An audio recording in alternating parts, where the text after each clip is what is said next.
एक पेड़ देखियो, आंधी तूफान चलता है तो मौसम ये सब कुछ ही परिवर्तन होता रहता है, ठंडी बरसात गर्मी, लेकिन उसकी शाखाएं ऊपर की जब भी मजबूत होती है जब वो नीचे की परत उसकी जड़ मजबूत हो। अन्यथा अगर जड़ मजबूत नहीं रहेगा तो लगता भी है कि जितनी परिवर्तन ये सब कुछ होते हैं, आंधी तूफान उस सब चीज़ को झेल कर वो पेड़ भी टिक पाएगा नहीं टिक पाएगा। तो ठीक वैसे ही आपकी जड़, आपका जो ये चरित्र, आपका पोटेंशियल, आपकी क्षमता, ये सब कुछ ही ब्रह्मचर्य का पालन करना, इससे ही आपकी पोटेंशियल, आपकी क्षमता और आप में कितनी क्रिएटिविटी है, ये सब कुछ चीज़ आप में होता है ना। तो वो आपकी जड़ है, वही आपकी नींव है जिसकी वजह से आप लाइफ में बुरी से बुरी परिस्थिति का सामना करते हो, है ना। तो वैसे ही जैसे जड़, आंधी तूफान जितने भी आता है वो सब कुछ चीज़ को तभी झेल पाएगा जब उसकी जो जड़ें हैं मजबूत हो नीचे पूरी पकड़ में। तो वैसे ही हम अपनी लाइफ में स्ट्रगल कर ये सब कुछ लेसन के तरीके से एवरीडे न्यू न्यू स्किल सीखते हैं। और जो सीखता है वही बुरी बुरी परिस्थिति का सामना कर पाता है। अगर वो नहीं सीख पाएगा तो लगता भी है कि वो बुरी परिस्थिति का भी सामना कर पाएगा, नहीं कर पाएगा। तो ठीक वैसे ही हमको मजबूत बनना है जड़ के जैसा, ताकि किसी भी आंधी तूफान ऐसा जड़ को प्रभाव देती है तो उस चीज़ को झेल कर पेड़ टिके रहता है। तो ठीक वैसे ही हमको भी वैसे ही टिके रहना है और अपनी लाइफ में हर बुरी परिस्थिति का सामना कर आगे बढ़ना है। तो ऐसा आप मजबूत होते हुए चलते हो, है ना। तो ऐसा सबसे पहले अपने आप को इम्प्रूव करना पड़ेगा, तब जाके क्या है कि आप अपनी लाइफ में लोगों से कई ज़्यादा श्रेष्ठ बनते हुए चलोगे। मैं पेड़ की बात ही मैं आपको गाइड कर रहा हूँ, एक सीमित मात्र जिसके वजह से पेड़ मजबूत होता है, तब उसकी जड़ नीचे की मजबूत हो। अन्यथा फिर वो मौसम, आंधी तूफान, ठंडी बरसात गर्मी, जो कुछ परिवर्तन होता है वो सब कुछ चीज़ को अगर तभी झेल पाएगा जब उसकी जड़ मजबूत हो। तो ठीक वैसे ही हमें लाइफ में स्ट्रगल और लेसन के तरीके से स्किल, क्रिएटिविटी जो भी आप में है वो सब कुछ चीज़ को सीख, एक्सेप्ट कर अपने सोल पर्पस जो कुछ भी है उस चीज़ को एक्सेप्ट कर चैलेंज फेस करते हो ना, तब जाके आप इम्प्रूव होते हुए चलते हो।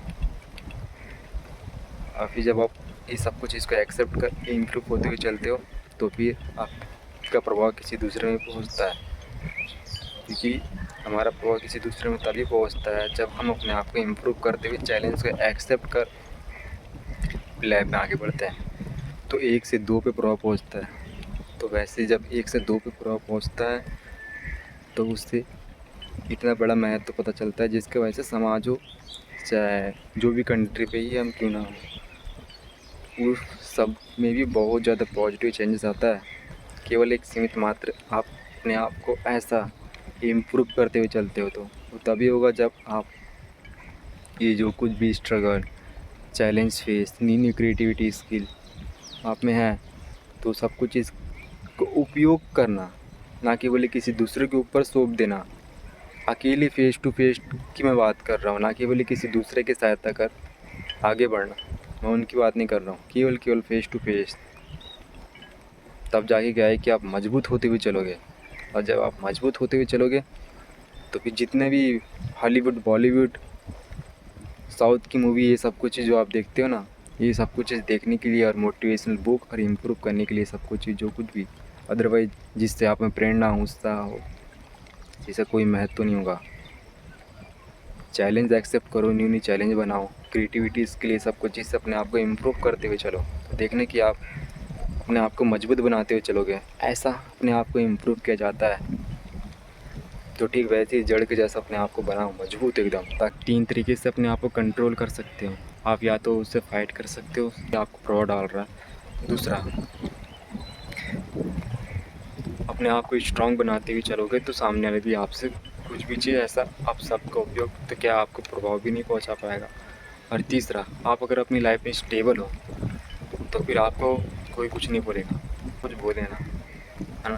तब जाके क्या है कि हर लोग से आप सामना कर सकते हो। अन्यथा फिर शायद ही कि आप में क्रिएटिविटी इसके लिए सब जो कुछ भी है आप में सामर्थ्य है, ये सब कुछ चीज़ अपने आप को मजबूत बनाते हुए तो चलोगे, लेकिन आपको सही तरीके से अपनी ये सब कुछ चीज़ क्रिएटिविटी इसके और अपना पोटेंशियल को सही तरीके से उपयोग करना पड़ेगा, है ना। तब जाके क्या है कि एक वृक्ष के जैसा फल उसमें आएगा तो उसकी महत्व ज़रूरत से ज़्यादा बढ़ जाती है ना। तो वैसे अपने आप को ही बनाना है आपको, अन्यथा फिर आपका जीवन में कोई महत्व नहीं होगा। आप अपने आप को स्टेबल कर वृक्ष के जैसा बढ़ाओ और फल के जैसा उसमें जैसा फल आ जाता है और उसका महत्व बढ़ जाता है। तो ठीक वैसे ही आप जब स्टेबल हो जाते हैं ना तो आपका महत्व बढ़ जाता है लोगों के सामने। और जब आपके सामने लोगों का महत्व बढ़ जाएगा तो आपके साथ साथ बहुत लोग में भी प्रभाव आता है, जिसकी वजह से वो आपके जैसा चरित्र के साथ आपके जैसा ढलने की कोशिश करते हैं और जिसकी वजह से आपकी लाइफ में भी बहुत ज़्यादा और बदलाव आते हुए चलता है और आप अपने आप को और ज़्यादा मजबूत कर इम्प्रूव करते हुए चलते हो। क्रोध, मोह और ये सब बंधन, रिश्ते, नाते यही चलते हैं। तो जीवन से जब आप कोई मोह नहीं रखोगे, किसी से बैर नहीं रखोगे, तो लगता भी है कि आपको कोई डगमगा भी पाएगा, कुछ चीज़ का प्रभाव ही नहीं पहुंचा पाएगा। आप शांत रहोगे, साधु सन्यासी जैसी लाइफ जियोगे, समग्र संसार के बीच में भी रह के। मैं इसलिए बोल रहा हूँ कि सबसे पहले अपने आप को स्टेबल कर लेना, तो ये सब कुछ इसका आपको ज़्यादा प्रभाव नहीं पहुँचेगा। मेरे कहने का मतलब ये है, आपको ऐसा महत्व तब पता चलेगा जब आप ये सब कुछ चीज़ से अपने आप को थोड़ा दूर करते हुए चलोगे ना। तो आप जब अपने आप में खो जाओगे तो आप ज़्यादा ज़्यादा लोग टाइम नहीं दोगे, जिसकी वजह से आप अपने आप को इम्प्रूव करते हुए चलोगे। गुरु से ग्रहण कर, शिक्षा ही संघर्ष कर, प्राप्त कर और संघर्ष कर। तो जीवन में कुछ भी उपलब्धि प्राप्त नहीं क्यों ना कर लें, तब तक हमको उसका महत्व नहीं पता चलता, तब हम चीज़ से फेस टू फेस सामना नहीं करते तब, है ना। तो जब आप ये सब कुछ चीज़ को समझते हुए चलोगे तब जाके क्या है कि उसकी वैल्यू, रिस्पेक्ट आपको पता चलेगी। तो बात भी जब आप करते हो तो वो बात करना जो बात की वैल्यू हो। अदरवाइज़ सामने वाला अगर आपकी बात को समझता नहीं है, आपकी वैल्यू जो बात कर रहे हो उसकी ज़्यादा है, केवल केवल वो सीमित मात्र जिससे आपको ऐसा लगता है कि मेरी बात में वो दम है, जिसकी वजह से सामने वाले की बहुत ज़्यादा उसमें भी चेंजेस आ सकते हैं। तो जो आपकी बात नहीं सुनता उसको बताना मत। अपने आप में शांत हो जाओ। वैसे भी शांत रहोगे ना तो क्या है कि आप लोगों को जज भी कर पाओगे अच्छी तरीके से, क्योंकि सबसे पहले तो आप ही जज करते हो ना सामने वाले कि आप के बारे में क्या सोच रहे हैं, सब कुछ चीज़ जिसकी वजह से हम बात करते हैं। क्योंकि देख के ही तो हम पता लगाया जा सकता है जिसकी वजह से वो पीड़ा में है या सुख पे है ना। तो सबसे पहले आप देखोगे ना जिसके वजह से आप सामने वाले से बात करोगे या फिर नहीं करोगे। तो सबसे पहले अपने आप के बताना कि सामने वाले को वही बोलना है जिसकी वजह से उस मेरी बात को सुन अपने जीवन में उतार रहा, अन्यथा फिर मत करना बात। ऐसा होता है बात की वैल्यू, जिसकी वजह से आप शांत भी रहोगे, चुप रहोगे, किसी से बात नहीं करोगे, तो क्या है कि वही शांति आपको इतना ज़्यादा बेनिफिट देगी कि जिसकी वजह से आपकी जो लैंग्वेज है ना उसमें दम आ जाता है। देखना जो जितना शांत होता है ना तो क्या है कुछ नहीं बोलता, केवल वही बात करता है। तो आपकी जो लैंग्वेज है, आपकी सोचने समझने की शक्ति ना केवल एक सीमित मात्र उस चीज़ में बन जाती है, जिसकी वजह से आप बहुत कम बात लेकिन ऐसी बात बोलते हो जिसकी वजह से केवल बहुत ज़्यादा उसकी वैल्यू बढ़ जाती है। अब मैं आपको किस तरीके से बताऊं जिसकी वजह से ऐसा इस बात की वैल्यू और शांत तरीके से महान कैटेगरी पे आप आए। गौतम बुद्ध को तो जानते ही हो, है ना। बुद्ध की बात कर रहा हूँ मैं। जितना वो शांत रहते थे और केवल वही बात बोलते थे जो सामने वाले सुन कर अपने जीवन में उसको उतारे, अन्यथा फिर किसी को ज्ञान नहीं देते थे, वो वहाँ से चले जाते थे, चाहे उसको गाली ही क्यों ना दे रहे हो, चुपचाप। ऐसा अपने आप को बना लोगे ना तो क्या है कि आपकी वैल्यू बहुत ज़्यादा बढ़ जाएगी। ऐसा होता बात सही तरीके से उपयोग करना, जिसके वजह से इस बात का बहुत ज़्यादा महत्व बढ़ जाता है। आपकी वैल्यू, रिस्पेक्ट, आप बोलने का तरीका, तौर तरीका, उसमें भी आपकी जो क्रिएटिविटी है ना वो भी बहुत ज़्यादा बढ़ जाती है कम बात करने का। बचपन में हम भूतकाल में हमको उतना समझ नहीं होता, जब तक हम वर्तमान में बड़े होकर हमको उतना समझ होता है। फिर भविष्य में सब कुछ अचीव कर हमारे पास केवल दो ही ऑप्शन होता है। पहला, अगर स्पिरिचुअल भगवान के प्रति समर्पण होते हुए चलते हो तो आपको मोक्ष प्राप्त हो सकता है।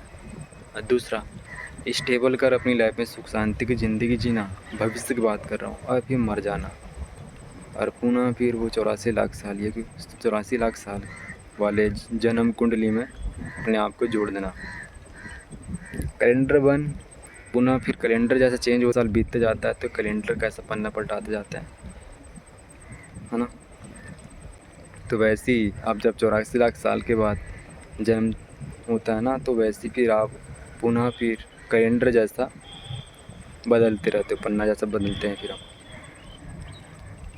तो वैसा अपने आप को ना बनाते हो केवल इस कैलेंडर को ही ख़त्म करना चाहते हो, तो सबसे पहले अपने आप को देखो कि आप अपने आप को कैसा इस पेड़ की पत्ती की भांति मैं आपको गाइड कर रहा हूँ। जैसा वो छोटा होता है, फिर बड़ा होके फिर सूख के झड़ जाता है, तो फिर वैसे ही हमारा शरीर भी है।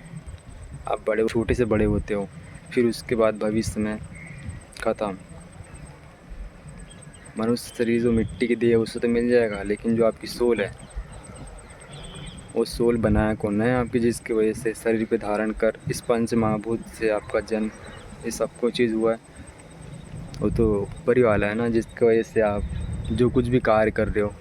एक बच्चा यानी कि कुछ भी चीज़ यारी दोस्ती गटर मस्ती और कंफर्ट जोन का उसको इतना प्रभाव पहुंचा, जिसकी वजह से वो कंफर्ट जोन से बाहर नहीं निकल पाया, और यारी दोस्ती गटर मस्ती सब कुछ चीज़ में इतने तरीके से वो अपने आप को जोड़ दिया, जिसकी वजह से उसका भविष्य भी ख़राब हो गया। और दूसरा बच्चा कंफर्ट जोन को तोड़कर उस कंफर्ट जोन से अपने आप को बाहर निकाला, संगति सब कुछ चीज़ से दूर कर अपने आप को स्टेबल कर पाया, है ना।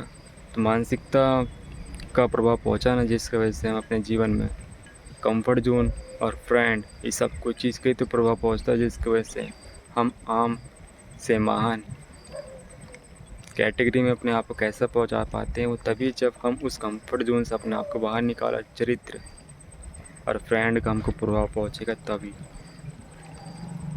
अंतर के साथ कुछ भी चीज़ अपने जीवन में एक्सेप्ट कर आगे बढ़ते हो ना, तो क्या है कि वो निरंतरता आपको आम से महान इसलिए बना देती है, क्योंकि उस टाइम में मान के चलो हर रोज़ लोग दुकान खोलते हैं, ठीक है,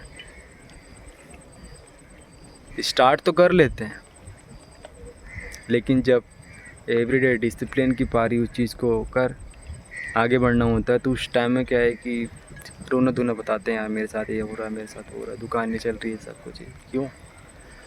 मैं आपको बता दूँ, स्टार्ट करना आसान होता है, परंतु आखिरी तक टिकना और उस चीज़ से निरंतरता के साथ अपना माइंड को बताते रहना बहुत कठिन होता है।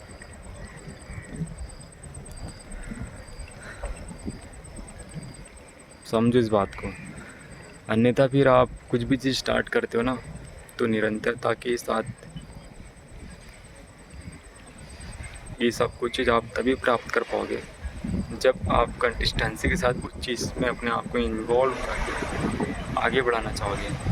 केवल यहाँ से होता है, मानसिकता को बताना पड़ता है एवरीडे निरंतरता के साथ जो कुछ भी हम कार्य कर रहे हैं, तब जाए क्या है कि लोग से आप आगे बढ़ते हुए चलते हो। क्योंकि मानसिकता शारीरिक रूप से स्ट्रांग होना आसान होता है, परंतु मानसिकता से स्ट्रांग होना बहुत ज़्यादा कठिन होता है।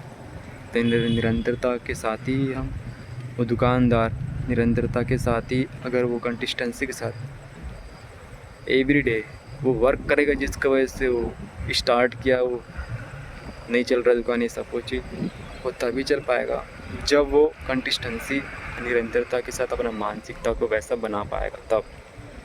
और वो केवल वो ही कर सकता है जो अपने आप को इम्प्रूव कर अपने जीवन में आगे बढ़ता है। तो वैसे हमारा मायारूपी शरीर भी है।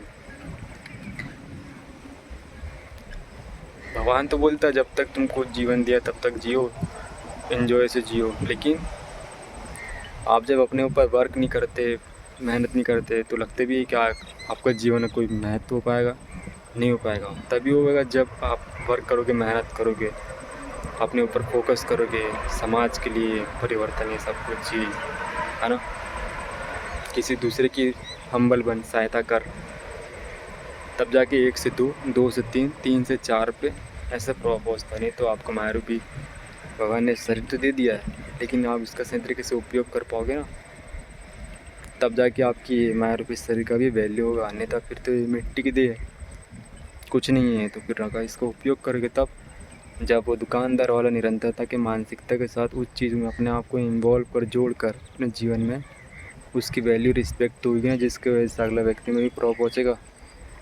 इसकी वजह से वो कंसिस्टेंसी बना के अपना मानसिकता को वैसा रखता है कि मेरी दुकान आज नहीं तो कल चलेगी। तो वैसे ही हम हम्बल बन सहायता कर किसी दूसरे की भी ऐसे चलते हैं ना, अपने आप का जो मायारूपी शरीर खड्डा है इसका उपयोग कर, तब जाके इसका भी वैल्यू बढ़ जाता है।